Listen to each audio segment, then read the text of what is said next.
Badan Pengelola Pajak Daerah Kota Palembang telah memasang mesin e-tax dengan sistem di resto dan rumah makan untuk mengoptimalkan PAD dari pajak restoran. Alat ini telah dipasang sebanyak 500 unit yang diperuntukkan bagi resto dan rumah makan dengan pendapatan di atas 10 juta rupiah. E-tax dan tapping box dapat mencatat setiap transaksi serta mengetahui secara real besaran pajak yang harus dibayar dari setiap transaksi. Pemasangan TMD dinilai efektif untuk mengoptimalkan PAD. BPBD mensinyalir sejumlah rumah makan dan restoran melakukan kecurangan terhadap mesin e-tax.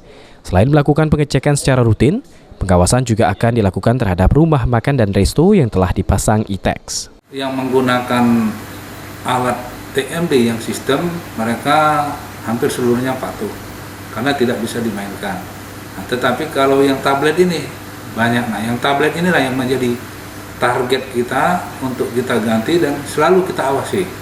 Nah, untuk langkah selanjutnya, kalaupun masih mereka membandel, sudah kita awasi, masih tidak patuh atau masih menunggak pajak, belum mau bayar, ya kita akan lakukan sesuai dengan protap aturan yang berlaku sampai kita penyegelan.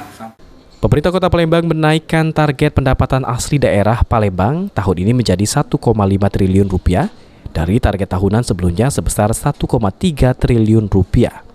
Aprianto, PAL TV.